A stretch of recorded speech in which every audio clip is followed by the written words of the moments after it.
ইসলামী ব্যাংকের নতুন চেয়ারম্যান খুরশিদ আলমের নিয়োগ বাতিল না হওয়া পর্যন্ত আন্দোলন চালিয়ে যাওয়ার ঘোষণা দিয়েছেন ব্যাংকটির গ্রাহকরা।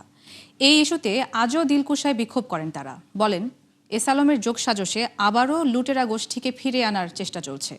অন্যদিকে এই আন্দোলনকে রাজনৈতিক আখ্যা দিয়ে নিয়োগ বহাল থাকার কথা বলছে বাংলাদেশ ব্যাংক। মিসবাহ হাসানের রিপোর্ট। নতুন চেয়ারম্যানের নিয়োগ ঘিরে দ্বিতীয় দিনের মতো বিক্ষোভ হয় ইসলামী ব্যাংকের সামনে।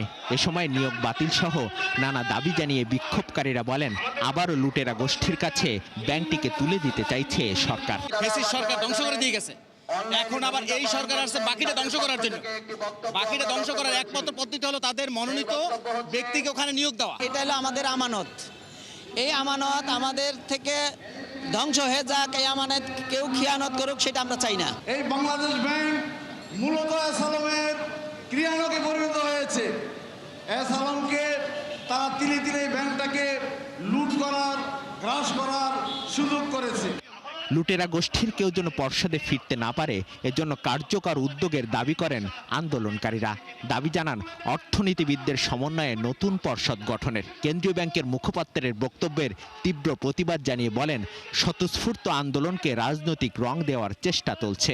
অবিলম্বে খুরশিদ আলম সাহেবকে ইসলামী ব্যাংকের চেয়ারম্যান হিসেবে যে নিয়োগ দেওয়া হয়েছে সেই নিয়োগ বাতিল করতে হবে, তাকে অপসারণ করতে হবে। বাংলাদেশ ব্যাংকের মুখপত্র যিনি পতন হবে না, আমরা এই বক্তব্যের জন্য নিন্দা জ্ঞাপন করছি।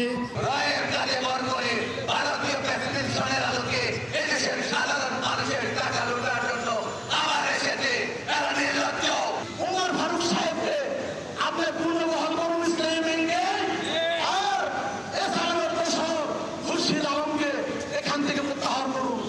এদিন মুখপাত্র জানান, কোনো ঋণ কেলেঙ্কারি কিংবা বিতর্কিত কর্মকাণ্ডে জড়িত নন খুরশেদ আলম। তবে তার স্ত্রী খেলাপি বলেও স্বীকার করেন তিনি। রাস্তার কোনো আন্দোলন দ্বারা তার সিদ্ধান্ত পরিবর্তন করবে, সেটা যদি কেউ ভেবে থাকে তবে সেটা সঠিক না। একটি প্রতিষ্ঠান ঋণ নিয়েছে ফার্স্ট সিকিউরিটি ব্যাংক থেকে, সেই প্রতিষ্ঠানে ওনার ওয়াইফও ওই প্রতিষ্ঠানের সাথে জড়িত। এদিকে ইসলামী ব্যাংক ঘিরে অনিশ্চয়তার মধ্যে আমানত তুলে নিচ্ছেন অনেক গ্রাহক। মিসবাহ হাসান, ৭১, ঢাকা।